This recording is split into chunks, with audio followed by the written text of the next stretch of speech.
Right.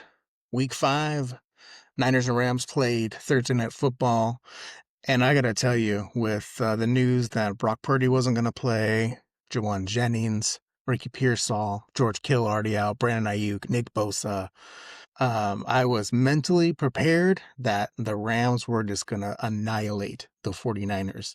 So by the time that I got home, driving home from work, very surprised to see Niners were up 14-0. I had some texts from some friends asking, "Is Mac Jones better than Purdy?" And I have to say, so far this season, Mac Jones has definitely been better than Purdy.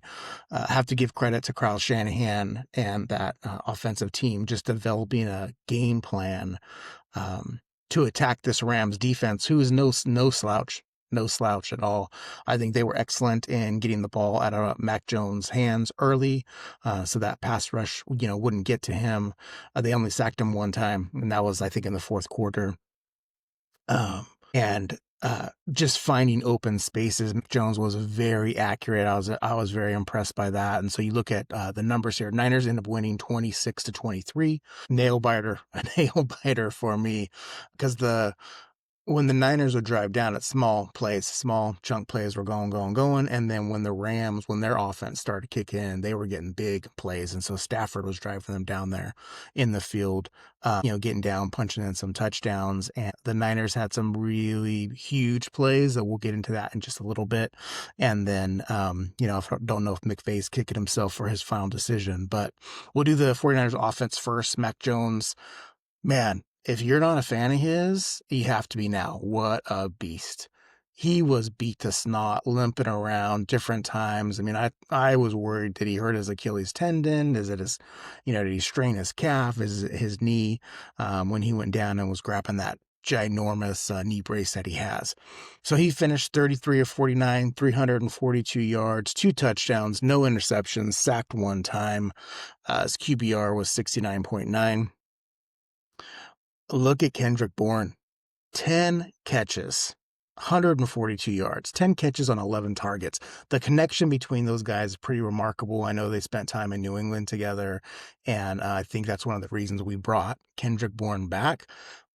But this guy clearly is a playmaker, at least when Mac Jones is in there. So you definitely need to use Kendrick Bourne more. He was, I think, celebrating after every catch. So I appreciate the swagger he's bringing in.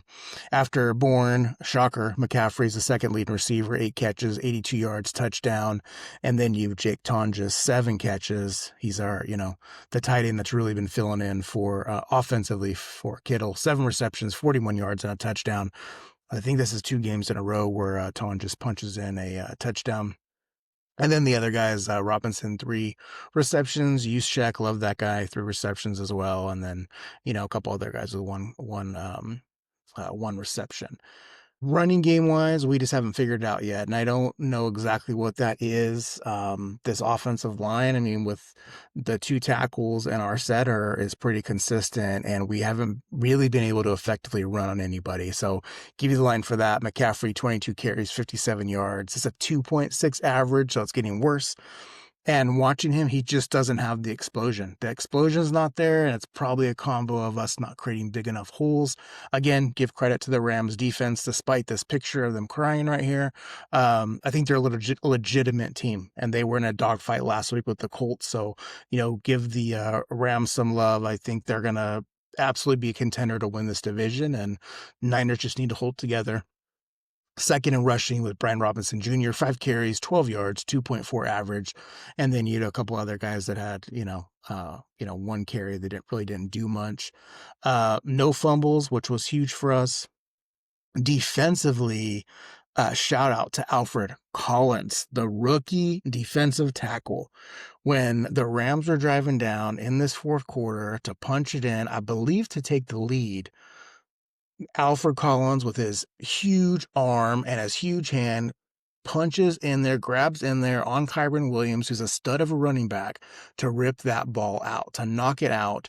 And it was like on the 2-yard line. That was the game changer for me. Still left a lot of time on the clock, but to have another rookie step up Niners did an excellent job drafting rookies this year. Doubt, I think, has been a standout and solid. Michael Williams, I like what he's doing. Now to see Alfred Collins flashing on some games, that was just excellent. Eagle, the other rookie, which he might have been a 5th-round pick, he made a big play too, especially at the end of the game, stuffing Kyron Williams on that 4th down play where Sean McVay opted to go for it instead of kick the field goal to tie it. So there was some good defensive game playing together where Siegel was able to make that play. But the things I'm worried about, we're really not getting a pass rush. I felt like Stafford had a lot of time to make those throws, and then there was times where Stafford was back. There were tons of opportunities, but the coverage was so good. So credit to that secondary. We did get quite a few penalties too. Lenore had a couple. I think Stout had a couple as well. I thought Green had some flashes of doing some pretty good stuff out there. If this unit continues to get better, good things are in store for the Niners. So we'll go through the defensive stats. Siegel had top tackles, 13. He also had 1 pass defended, 7 solo tackles. Again, shocker, Fred Warner, 12 tackles.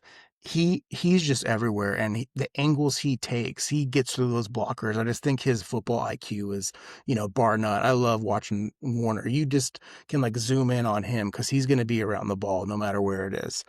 So he was always good. Upton Stout had 8 tackles, and then Lenore had 6 tackles. So you can see they were throwing, long passes, and our secondaries having to make these tackles.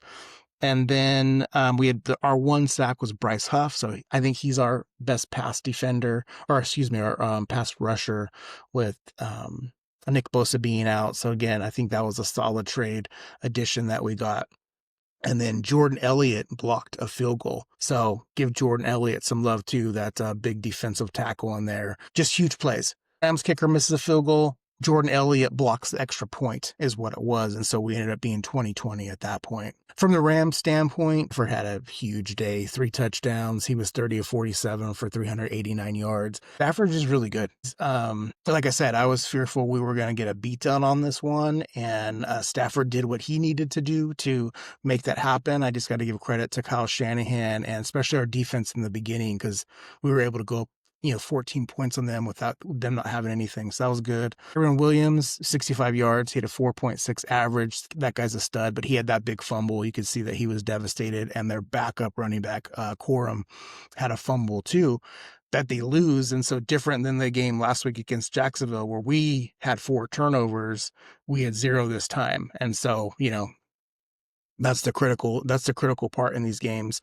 And then from a wide receiver standpoint, Adams, Devontae has 5 receptions, 88 yards. He looked good. He had 11 targets though. So, not even 50% on those targets. Puka Nacua, that guy's just a beast. 85 yards, 10 catches, 1 touchdown.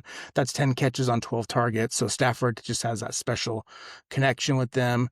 You have Atwell who had 72 yards. So he had 2 big plays. And then Kyron Williams, getting 14 carries, but he also had 8 receptions, 66 yards, and 2 touchdowns. So, what a huge win for the Niners. That was clutch to go 4-1 with all these injuries. I'm looking forward to guys getting back and seeing what they're going to do, once we're healthy, if we get to that point, but we might still be, collecting injuries. It feels like that's what we've been doing all year. And the other thing I would say is you're going to hear about it if you're not already. There's going to be this Mac Jones, Brock Purdy controversy going on. The Niners just have looked better with Mac Jones. So I'm not ready to make a definitive point just yet. I'll just say signing Mac Jones, that was an excellent decision by John Lynch and Kyle Shanahan, and he looks great for the system. He's just not able to scramble, but he's been smart with the ball. He has good touch. He's got a lot of moxie, and I'll respect that. How he played, all beat up, going back out there, eating bananas on the sideline, doing what they needed to do to take care of him, that was huge. And so a lot of credit to Shanahan, a lot of credit to Mac Jones and Kendrick Bourne. I think those guys were just huge. And then Alfred Collins, got to give that guy his clutch play to cause that fumble was huge. So I'm very happy, much happier than I was last week. But yeah, Niners keep doing your thing. Let's keep scheming. Shanahan, know who we have. and you come up with these game plans to fight the weapons we have, but also fight the opponent that we're matched up against. So, all right, Niner fans, be proud of this one. This one was huge. Y'all have a good weekend.